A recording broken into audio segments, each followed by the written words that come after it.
Hello, everyone, and welcome back to Inland Empire Coaches Talk. Today, we're going to pivot a little bit and not talk to a coach per se, but we're going to talk to Dr. Ernie Medina from Loma University, and we're going to talk about life sports and life fitness. Ernie, thanks for being on the program. Sure. Thanks a lot, Michael. So, Ernie, tell the folks at home a little bit about you and your background in Loma. Yeah, well, I graduated from Loma, did my master's and my doctorate in 1993, and then for the next 21 years, I worked at a place called Beaver Medical Group. So I was working with patients, trying to get them to eat healthier, be more physically active, quit smoking. Also ran stress classes there, so sort of those kind of lifestyle-related behaviors. And then about 5 years ago, I came back to Loma University to the School of Public Health, and that's where I've been working ever since. Okay. Now, you're known for the 7 Fs at Loma. So talk to us a little bit about what the 7 Fs are. The 7 Fs. Well, I get asked a lot to go out and do a lot of talks on wellness and all, and especially when we look at lifestyle-related diseases and like obesity, cancer, heart disease, and diabetes. So the 7 Fs, actually, there are now 8 Fs that I keep adding. It started off with 3 Fs, and then I kept adding more and more because I was looking at all these different variables that affect people's life. And so the first 3 Fs are sort of the most common ones: fork, food, and feet. I mean, fork, fingers, and feet. So the fork represents what we eat, fingers represent smoking, and the feet represent physical activity. So those are probably the 3 biggest ones that I probably spent most of my time working on with patients and people, trying to help them with those 3 Fs. The other 8 Fs are other contributing factors, like fight or flight, for example. That's actually 2 Fs, but I count it as 1.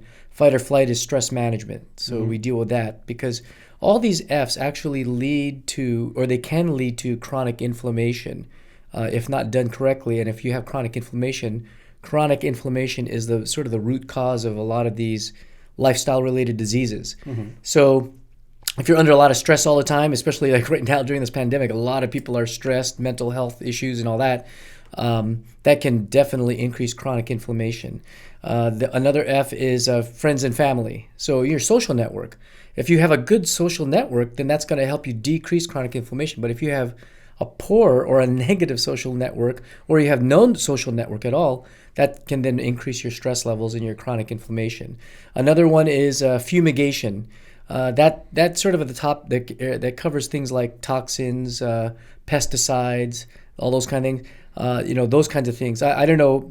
I don't know if you smell some vinegar. I was actually, before I came here, I was killing some weeds with this natural vinegar thing because I don't want to use Roundup anymore, on my weeds. Let's see, so there's fight or flight, friends and family, fumigation. Fatigue. Fatigue is another F, and so lack of sleep is definitely a contributor to increased chronic inflammation. And then last one is faith. So, we're Christians, and so I believe in God, but faith or lack thereof, and that could be faith in a higher power, whatever, but faith is a critical component as far as our health. And we're doing some studies at Loma on spirituality and our health. And I think we're seeing that a lot more, especially during this pandemic, of people when they've lost hope and the fear that it creates. Right. Versus now that we're starting to hopefully start to open up the state again. And now people are starting to get hope, and just the amount of, I guess, in the community when it comes to stress. Right, yes. And I know, obviously, every church across this country is trying to open up. Right, exactly. Because we are seeing so many, my dad's been dealing with the mental health and physical abuse and child-related as well as domestically, and the amount of cases that are going up right now because everyone's stuck and everyone's stressed. Sure. And they don't have the normal outlets that we talk about. Right. Talk a little bit also about, obviously you're an ambassador for pickleball. Yes. So one of the main reasons, obviously, this is a sport show. We normally talk to coaches and parents, boosters. Talk about after, because you talked about social network and fitness. And I think a lot of our viewers are used to, okay, I have a team sport when I'm in junior high, elementary school, high school, even if you're lucky, college, with the intramurals that all the universities around here run, Right. that give them that social network plus the physical activity.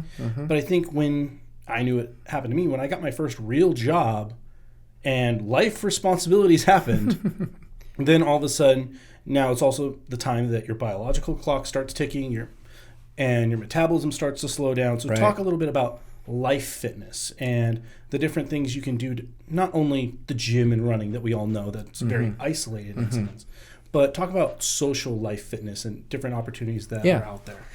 That's a very good question, because that was what I did for I'm doing for almost 30 years now, is trying to get these patients who are in that stage of their life, 40, 50, 60s, who are trying to reclaim some of their youth or their life back again, and so trying to get them to be more physically active. In fact, I earned a nickname. One of my nicknames that I earned while I was there at Beaver was the physical activity evangelist, because I'm always trying to get people to do something. I'm not a jock by any stretch of the imagination. I never did Division I sports. I never did anything like that. But I always liked to be physically active as a young kid growing up, playing tennis and riding a bike and those kinds of things. So that's what I try to do, is look for activities, physical activities that people can do now and continue on. And, if you're doing a team sport, it's sort of hard, because you have to be on a team, you have to be at a time when they play and all that, and sometimes it doesn't work with our schedules. So I've always gravitated towards things like mountain biking is a big thing that I used to do. I actually used to be a coach for our mountain bike team for the high school, NICA. I was a NICA coach. And then but I did a lot of other sports. I was big at ultimate frisbee. That was another big thing that I did at Loma Linda when I was a student there. We did that for like almost 15 years. Love that sport. I wish I could still play it, but it's just an intense sport.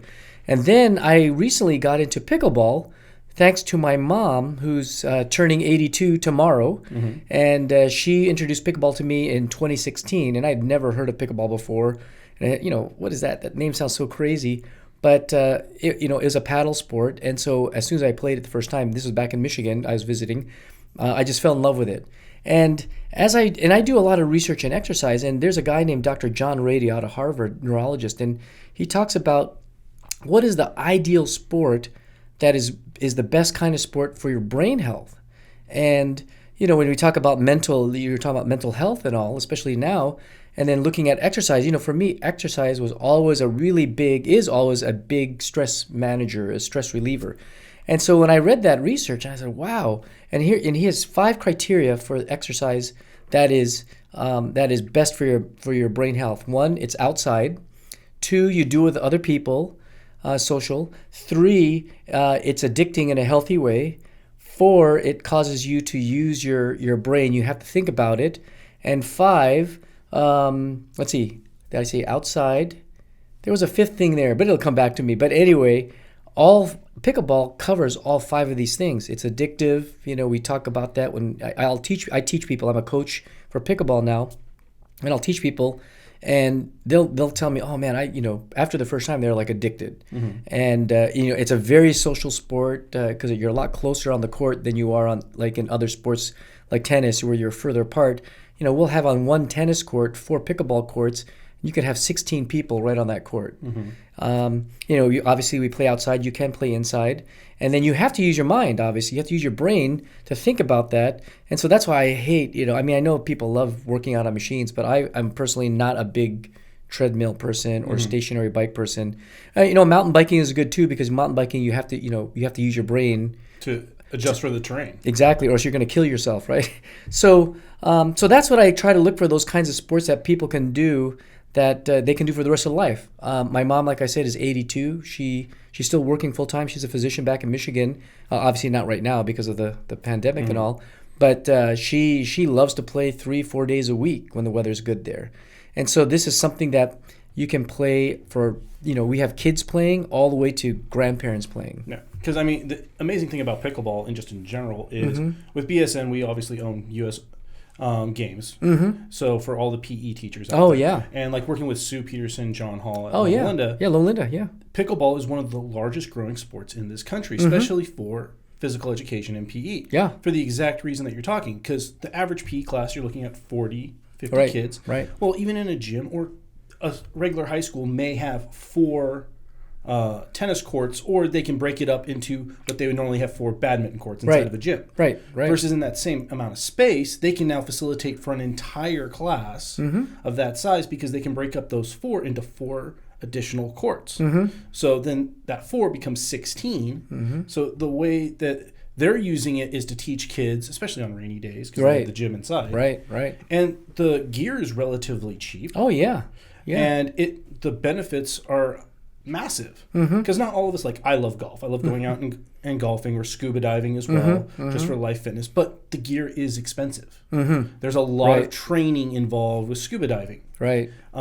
Versus in golf, if you're not practicing, Oh, you're going to lose your touch. That's right. My dad can kill me on short game. I can outdrive him all day, but he'll kill me on my short game because he plays it more than I do. He practices. Versus I don't. Right. So versus this is something that, yes, it does take practice, but it's far more reachable. Yes. And that's the thing too. I found, I grew up playing tennis as a kid, and just to learn how to do certain strokes, the serve, for example, or all that.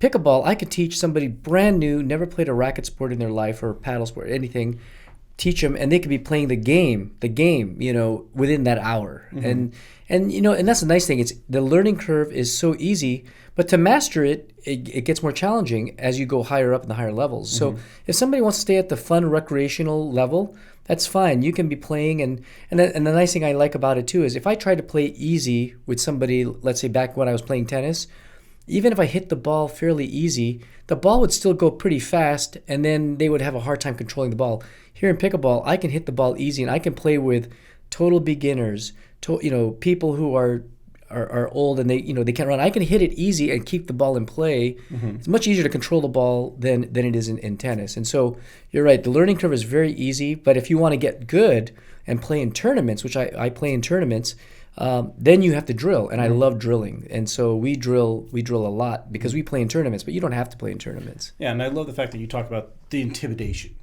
Just like it's intimidating for some people, and there's different gyms designed like for the bodybuilders. Right. And they're like, you look at the machines and they look like a torture device, and there's immense amount of weight and grunting and slamming. Versus you have the more cardio friendly, and Peloton now you can do it at home. Yeah. So it's a lot softer, gentler, friendlier. Right. But same thing, like racquetball or tennis, that ball can come screaming at you, and it can be extremely intimidating to somebody new to that sport. Right. So I think it does turn a lot of people off in that manner. Versus this is more inviting and is more inclusive. Right.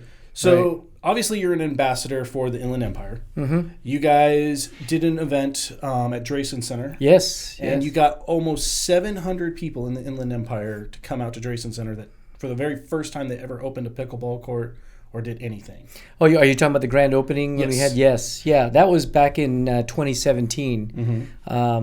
It was interesting because Drayson Center, which is the wellness center at Loma University, when I first approached them to do pickleball, because before that, the first 6 months, we started, if you can believe this, we started with eight friends, so 9 of us, started with 9 friends here in the Inland Empire in Loma Linda.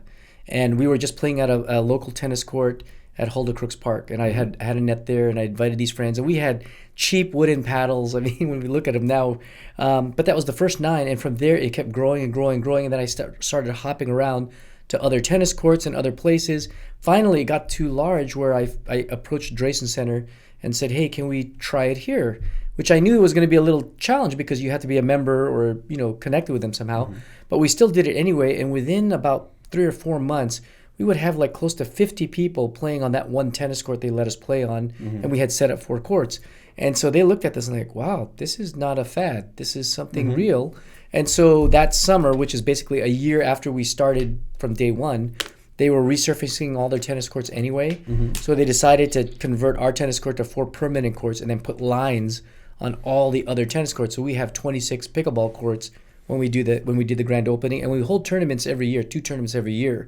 It's a one-day tournament, round robin kind of thing, and then also for our homecoming, we do a homecoming tournament among all the schools where they have teams and they compete against all the other schools. And the first 2 years, dentistry won the trophy. I made a trophy, and so they get their name on the plaque. But this year, School of Medicine edged them out by 1 point. So we have our little, you have the Loma rivalry, in there. And what I'm hoping to do, you're mentioning schools. I want to try to hopefully start something for for the high schools in the area because, like you said, Loma Linda has equipment now. I know some other schools have some equipment. ACA, Woodcrest. Yeah, and I think what's the one up in? I know Redlands Academy has them as well. Charlie Wilbers is one of the teachers. So I want to try to be able to establish that so that way then they can come to Drayson Center and then do have a season and have the high schools competing just like we did with mountain biking. You know, we would go to different venues. We had like 5 or 6 races in our season. We'd go to different venues and race other schools in the area. Yeah, much like, there's several different ice hockey and roller hockey leagues that are considered club high school teams. Right. They're not a CIF defined sport, but it's still something for... Yeah. But badminton was a club sport, and now it is a CIF sport. So there is a way of moving things. Sure. Moving the needle, if you will, especially as the sport grows in popularity. Right. Whoever thought you'd see cornhole on ESPN a few years ago? So, Exactly.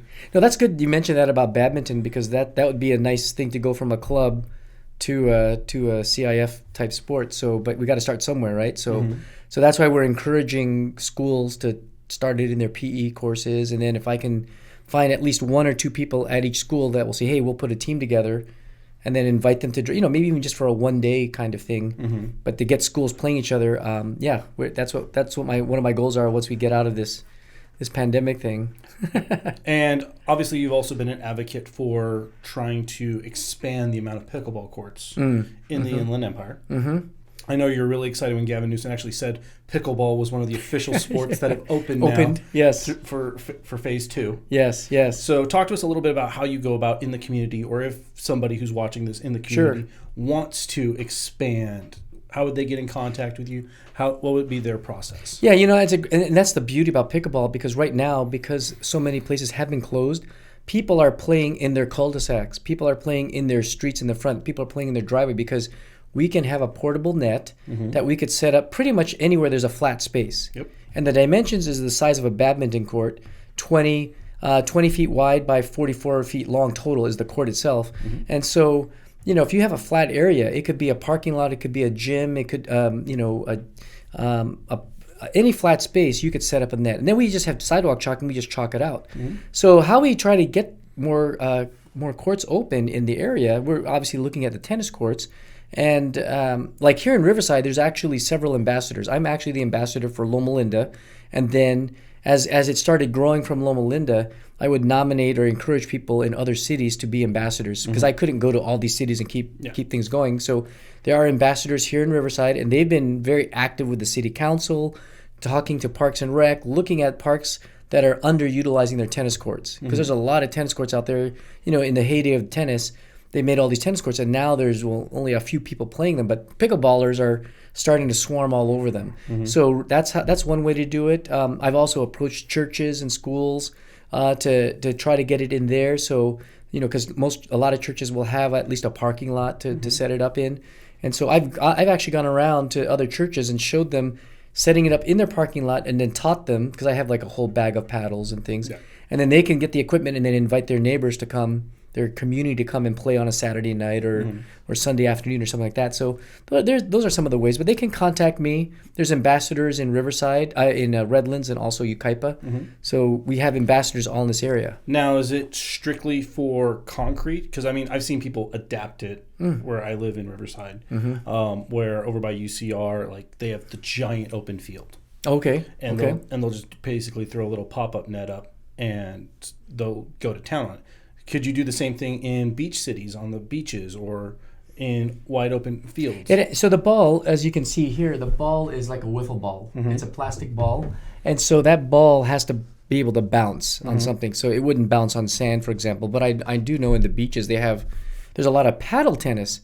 So a lot of people confuse pickleball with paddle tennis because they see the paddle, it looks similar. But paddle tennis is playing with like a deflated ball, a tennis ball. And the paddle is much heavier. These paddles for pickleball are anywhere from 7 to 8 ounces. They're in that range. Whereas a paddle tennis is a solid, it's really solid. So yeah, it has to have some kind of sort of hard surface. I've played on some of those sport court type surfaces, gym floors. We have indoor balls, so if you're playing on a wooden floor, especially if it's like a cushioned wooden floor, we have a ball that bounces more easily on those floors.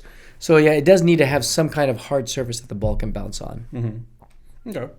So other than pickleball aside, what life sports or what suggestions would you give to somebody that if they came into you and said, Ernie, I just need to get back? And what would you tell them are several of the options? Because I think a lot of people don't know. Like we've talked about swimming or pickleball, but there's so many life sports out there and that people can go to. Can you give the folks at home a little bit of an idea of avenues that they could take? Sure. You know, what I try to do, and we use this in the principle that we talk about of wellness coaching, is I don't right off the bat give people like the answer, because I know what I like to do and I know things I don't like to do. So what I will typically do with somebody who comes to me asking that kind of question is I will ask them a lot of questions about themselves, especially what do they like to do, what motivates them, what do they find fun doing. And if I can get those answers, then I can start thinking about some kinds of things, and sometimes they'll come up with their own answers to find activities, physical activities that they'll be more likely to do. And then we brainstorm on how they can do that. So it could be anything from, right now I see in my neighborhood a lot of people walking, bicycling, hiking in the hills. I used to do geocaching when it was, it was a hot thing.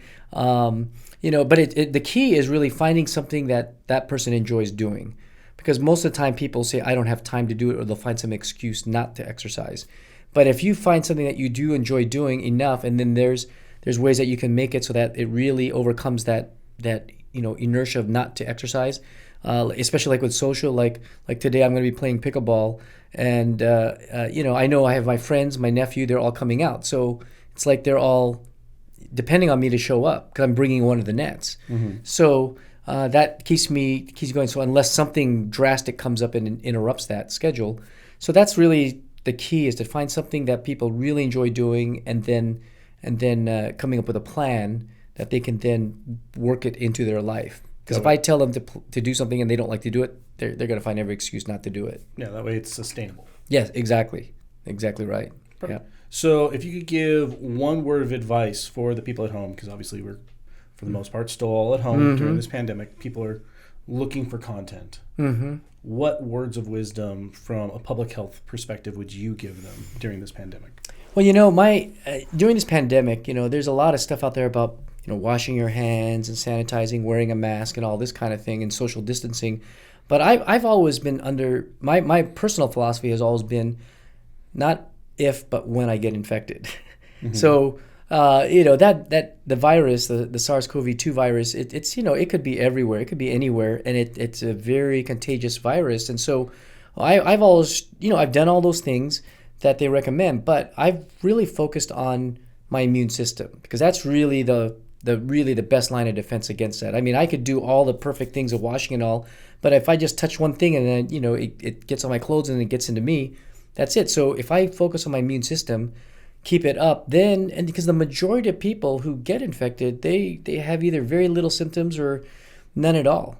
And so it's in the immune system is the thing that's fighting that. So when we look at the immune system, it's what is it that will keep our immune system healthy? Physical activity is one of the big things that can increase your immune system. Physical activity increases white blood cell activity. So, if you have a healthy immune system through exercise, through eating right, through, those 8 Fs, if you do all those things, that's going to make your immune system at the strongest level it can be. And exercise for me is like right at the top there. So absolutely. And also, Ernie, since we don't know when this is going to be over, technically, well, not over. I was going to say we don't know when we're going to be posting this onto YouTube. Yes, I see. I was going to wish you a happy birthday. Oh, yes.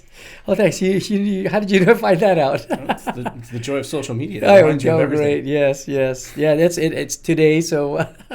Yeah, so I don't know when this is, like you said, is airing, but yeah. That's why I'm May 19, my mom is May 20. Okay. So thanks. Not a problem. Thank you for being on the show with us. Sure. And thank you for everyone at home. Again, this is Inland Empire Sports Talk. So God bless. Be safe. Bye-bye.